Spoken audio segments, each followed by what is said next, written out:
Hey everyone, and welcome to another deep dive. Hmm. I'm really excited about this one because we're going to be talking about happiness and unhappiness and, Mm. well, not just in like a, generic self-help kind of way. Right. Yeah.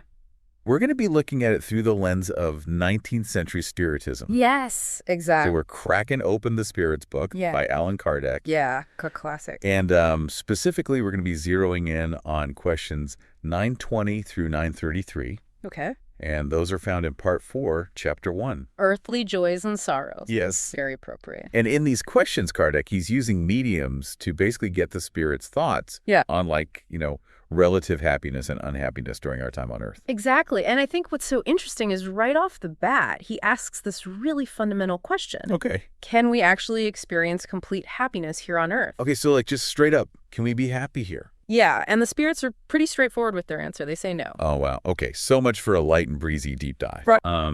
But I'm guessing there's a little bit more to it than that. Oh, yeah, definitely. I mean, the spirits don't see complete happiness as possible while we're here, living this earthly experience. But they emphasize that we actually have the power to, influence our own happiness. Okay. They see life as this kind of journey with its ups and downs. It's, a time for learning and growth. And it's during this time that we can really strive for the highest possible happiness that we can experience within, this earthly framework. So it's not like a constant party. No. But we can try to at least make it a good time. Exactly. It's all about navigating those challenges and striving for that relative happiness. Okay. Even if that complete bliss just isn't attainable here. Okay, that makes sense. But they also suggest something that I find so fascinating. Okay. They say that we're often our own worst enemies when it comes to happiness. Wait, are you saying we're sabotaging our own happiness? Well, in a way, yeah. How so? Well, they believe that by straying from God's law, by, making choices that lead us away from what they see as the path of righteousness, we actually invite misfortune into our lives. Okay. They paint this picture of us being able to trace our misfortunes back to a series of choices we've made. Wow. And each choice takes us a little further from that straight and narrow path. That's a really interesting concept. Yeah. So it's every choice we make sets off this chain reaction that impacts our happiness. Right. Does that mean that everything that happens to us is a direct result of our choices? Well, it's a very interesting perspective, and I think it challenges us to really look at the role our choices play in our experiences. Yeah. And you know how those choices are influencing our level of happiness? Okay. Maybe it's not even about assigning blame, Right. but more recognizing that our choices, even seemingly small ones, can have these ripple effects. Oh, But they don't just leave us with that cautionary message. Okay. They offer us a sort of blueprint Ooh, I love a good blueprint. for achieving this relative happiness. Okay, tell me more. So it's not exactly step by step, but they present us with this formula. Okay. Material well-being plus a clear conscience plus faith in the future equals relative happiness. Hold on. I need to write this down. Material well-being plus a clear conscience plus faith in the future equals relative happiness. You got it. Okay, I think I got it. Bye. So break it down for me. What do those ingredients actually mean, in practical terms? Okay, so material well-being, this isn't about being rich or surrounded by luxury. Okay. They seem to be talking about having your basic needs met. Okay. Food, shelter, security. That feeling of stability and safety that comes from knowing your basic needs are taken care of. Okay, so it's like a foundation Exactly. upon which you can then build happiness. Yeah. Okay, Yeah. that makes sense. What about a clear conscience? Does that mean we need to be perfect little angels? Not necessarily, no. I think they're emphasizing living in accordance with your values Okay. and striving to act in ways that align with what you believe is right. It's about having that inner peace that comes from knowing you're living authentically and with integrity. So no need to be perfect, Yeah. but basically striving to be good, Yeah. basically. Got it. Okay. What about faith in the future? Right. Does that mean we need to be blindly optimistic? I don't think so. What if I'm kind of cynic? I think it goes deeper than just surface level optimism. Okay. I think they're highlighting the importance of hope, Oh, trusting poosh. that things will work out for the best, even if we can't see how right now. Okay. It ties into the Spiritist belief in, this benevolent higher power and a sense of purpose in our soul journeys, even amidst the inevitable challenges that we'll face. So even when things are tough, It's about holding on to that belief that there's something bigger at play. Yeah. That we're not just wandering aimlessly. Exactly. That's actually quite comforting. It is. Okay, so we have the blueprint, material well-being, a clear conscience, and faith in the future. That's it. But how do we apply this in the real world? Especially today, where it can feel so materialistic and driven by external validation. Well, and they actually do acknowledge this. Okay. That our ideas of happiness are often shaped by societal forces. Right. They're not blind to the pressures that we face. In fact, they critique things like materialistic ideas, prejudices, absurd notions, that can really distort our views of what truly brings us happiness. So they're not just like these out-of-touch entities floating around giving impractical advice. No, they get it. Okay. And they seem to have a pretty keen understanding of the human condition even back then. Yeah. One example they give is, someone who goes from a life of luxury to a more modest one. Okay. And the spirit suggests that this person might feel deprived even though their basic needs are still met. That's a really good point. Yeah. It's all about perspective, isn't it? It is. Like what one person considers essential might seem frivolous to someone else. Right. Like we take smartphones for granted today, but someone from Kardec's time wouldn't even comprehend that need. Exactly. It really illustrates the relativity of needs and how those societal pressures can influence our perceptions of happiness. For sure. So it's not just about attaining a certain level of material wealth, but it's about recognizing what truly matters and finding contentment within our own unique circumstances. Exactly. This is getting deep. I don't know, right? What else do they have to say? Okay, well, this is where it gets really interesting. Okay. They actually challenge the assumption that wealth automatically equals happiness. Okay. They even go as far as to suggest that wealth can be a greater trial than poverty. Whoa, wait a minute. Aren't we all striving for some level of financial security? Right. It's a natural desire. Yeah. But why would they see wealth as a potential problem? Yeah, I don't understand that. Well, that's a really intriguing question. It is. And I think that's something we should dive into further in the next part of our deep dive. Yeah, I'm hooked.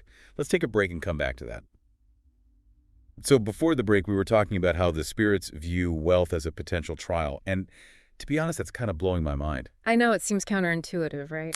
It does, because, don't we all dream of having enough money to not stress about bills or to travel the world or just, buy that ridiculously expensive coffee machine without a second thought? Yeah, it's a very natural human desire to want that financial security and the freedom that comes with it. That's right. But when you look at it from a spiritist perspective, it makes sense why wealth might be seen as a challenge. Okay, so help me understand this.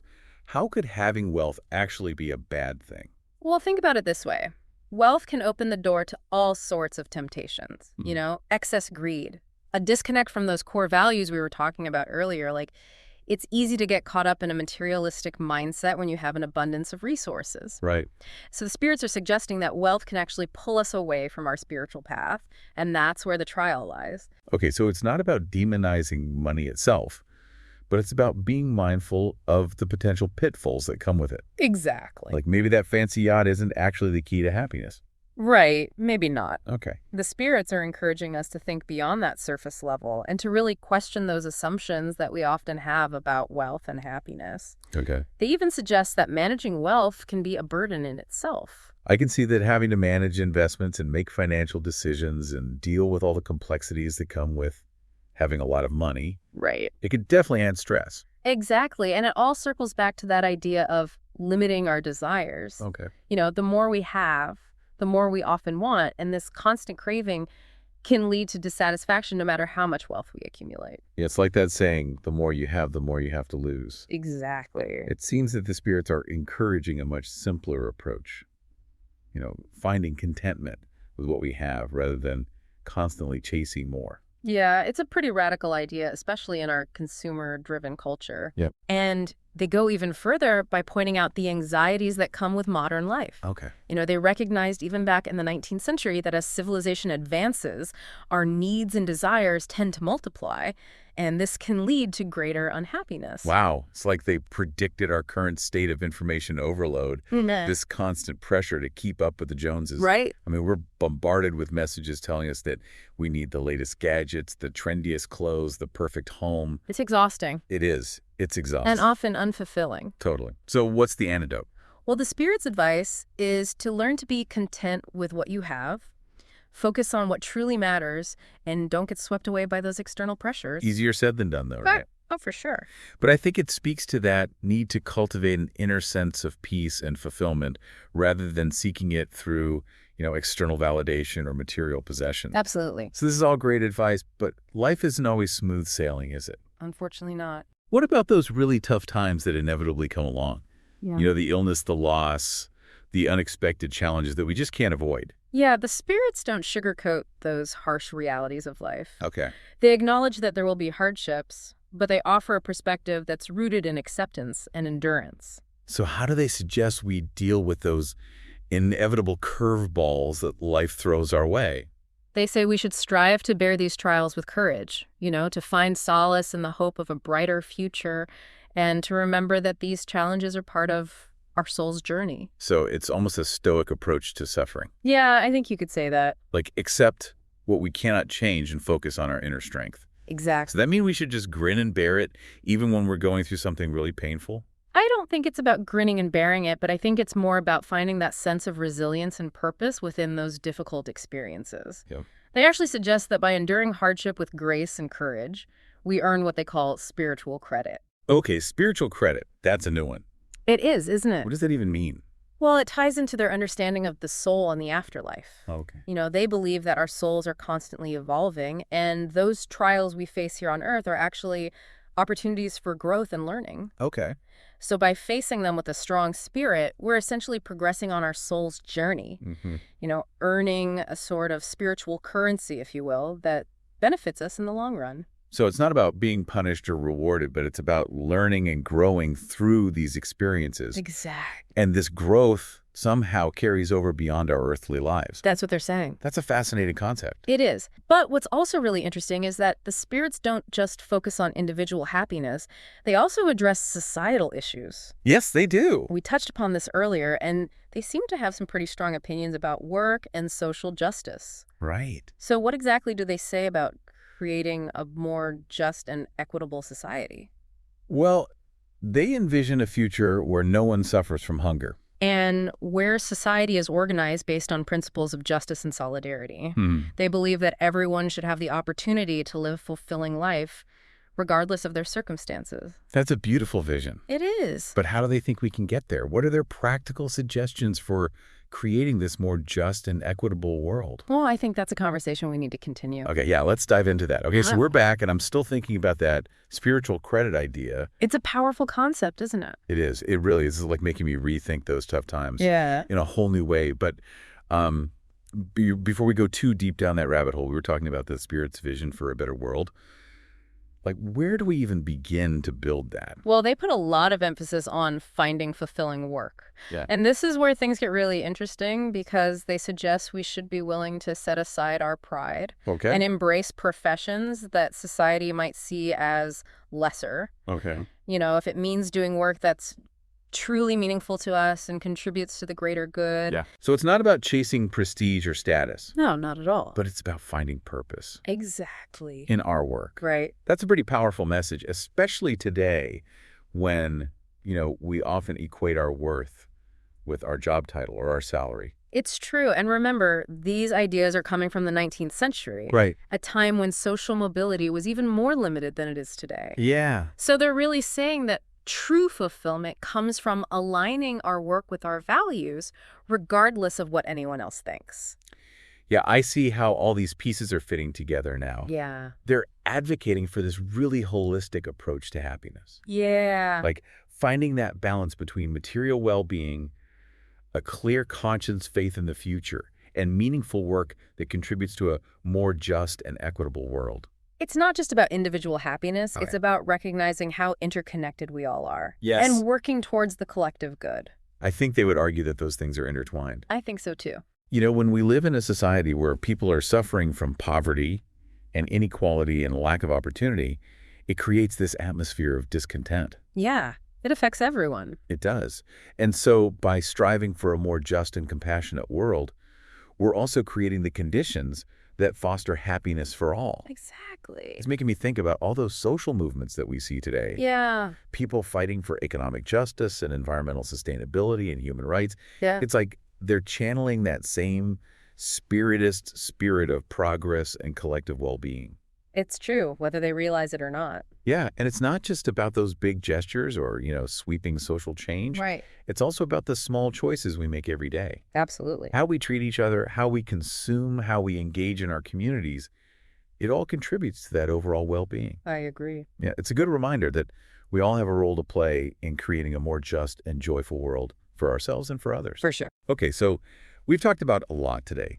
The nature of happiness, the challenges of wealth, the importance of finding fulfilling work, the power of social transformation, even that idea of spiritual credit. Yeah, it's been a lot. But there's one last piece of the puzzle I want to touch upon. Okay. We've talked about the external factors that influence happiness. Right. But what about the internal ones? Yes. The ones that can really sabotage our happiness from within. Right. The spirits have some pretty interesting things to say about envy and jealousy. They do. And how those emotions can just eat away at our contentment. And they call them voracious worms. Yeah. That devour our happiness. That's pretty dramatic. It is, but I think it speaks to how insidious they are. Yeah. Envy and jealousy, they just creep up on us. They do. Poison our thoughts and feelings, make it hard to appreciate what we have. Right, and they suggest these emotions come from this focus on lack. Yeah. Comparing ourselves to others and feeling inadequate. It's so true. Comparison is the thief of joy, as they say. It is. And social media certainly doesn't help. No, it doesn't. We're constantly bombarded with images of other people's seemingly perfect lives. Yeah, which just fuels those feelings of envy and inadequacy. Exactly. But the spirits, they were ahead of their time, recognizing the dangers of comparison. They were. And how important it is to cultivate contentment within ourselves. It's all about appreciating what we have and finding joy in our own accomplishments. Yes, not measuring ourselves against others. Exactly. Happiness is an inside job. It really is. We can have all the material possessions and status and external validation in the world, but if we're consumed by envy and jealousy, we'll never be truly content. So true. And that's where that faith in the future comes in again. Okay. If we trust that we're on the right path, even if it's bumpy, we can let go of that need to compare ourselves to others. Right. We find peace in knowing our journey is unfolding as it should. It's a good feeling. It is. Well, this has been an amazing deep dive. I really enjoyed it. Me too. We've explored so much today. The nature of happiness, the challenges of wealth, the importance of fulfilling work, the power of social transformation, even the dangers of envy and jealousy. It's like we've been given this whole new framework Yeah. for understanding how to live a truly happy and meaningful life. And it's all thanks to the wisdom of the spirits, as captured by Allan Kardec in the Spirits book. Such a great book. It is. I encourage everyone listening to check it out. Yeah. Explore these ideas further and see how they resonate with you. I think they will. So until next time, keep those minds open, those hearts curious, and keep striving for that relative happiness wherever your journey may lead. Great advice.